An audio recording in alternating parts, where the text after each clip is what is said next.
একটি কিলার, সম্রাট কিলার সবাই দেখে চিনে রাখেন।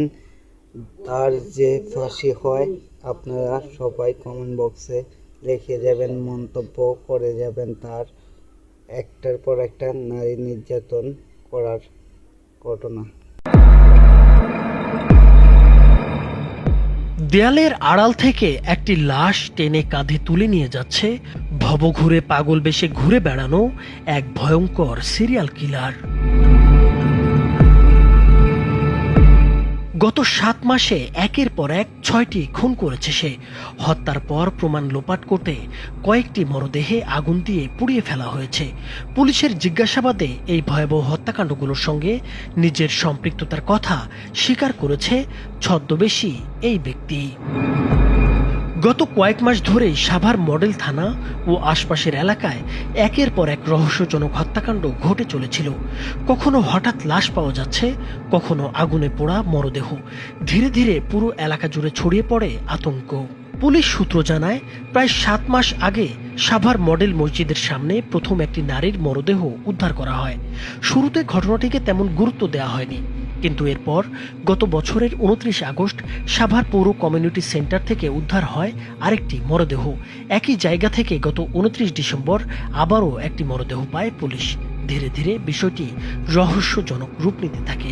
সবচেয়ে ভয়াবহ দৃশ্য সামনে আসে গতকাল 18 জানুয়ারি রোববার। সেদিন সাভার পৌর কমিউনিটি সেন্টারের পরিত্যক্ত ভবন থেকে আগুনে পোড়া অবস্থায় 2টি মরদেহ উদ্ধার করা হয়।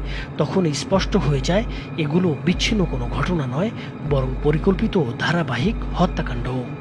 এরপরই পুলিশ জোরালো তদন্ত শুরু করে। আগের ঘটনাগুলোর সময় সংগ্রহ করা সিসিটিভি ফুটেজ নতুন করে খতিয়ে দেখা হয়। পাশাপাশি স্থানীয় এক সাংবাদিকের ধারণ করা একটি ভিডিও তদন্তে গুরুত্বপূর্ণ সূত্র হিসেবে যুক্ত হয়। এসব ফুটেজ বিশ্লেষণ করেই সামনে আসে এই ভয়ঙ্কর দৃশ্য। এক ব্যক্তি কাঁধে করে মরদেহ বহন করে নিয়ে যাচ্ছে। ওই ব্যক্তিকে এলাকাবাসী চিনত ভবঘুরে হিসেবে। দিনের পর দিন তাকে সাভার ব্যাংক কলোনি বা লালটেক এলাকায় ঘোরাঘুরি করতে দেখা যেত। কখনো চুপচাপ বসে থাকতো, কখনো নিজের সঙ্গে নিজেই বিড়বিড় করে কথা বলতো। কেউ ভাবেনি এই মানুষটাই এমন ভয়ঙ্কর অপরাধের সঙ্গে জড়িত। মেয়েটার মায়ের আঙ্গুল বাপ জোশী। পুলিশ পরে তাকে আটক করে। তার নাম মশিউর রহমান খান সম্রাট। প্রাথমিক জিজ্ঞাসাবাদ শেষে পুলিশ জানায়, ভবঘুরে হিসেবে ঘোরাফেরা করলেও সম্রাটকে মানসিক বিকারগ্রস্ত বলা যাচ্ছে না।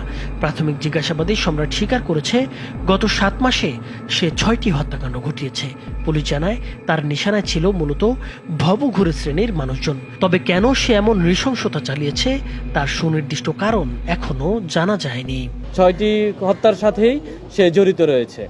এই ঘটনা যদি আমরা বিস্তারিত যাই, গত 29/8/2024 খ্রিস্টাব্দ তারিখে 25 খ্রিস্টাব্দ তারিখে আমাদের পৌর কমিউনিটি সেন্টারে আমরা প্রথম একটি লাশ শনাক্ত করি এবং লাশটি ছিল পুরা লাশ। আমরা যখন পাই তখন তার মৃতদেহ প্রায় পুরা অবস্থায় ছিল। আপনারা সবাই সে বিষয়টি আপনারা জানেন। তার পরবর্তীতে আমরা 11/10/2025 তারিখে একই জায়গায় আমরা আরেকটি মৃতদেহ উদ্ধার করি। এই মৃতদেহটি একজন নারীর ছিল। এই নারীর বয়সও আনুমানিক 30 বছরের মতো ছিল।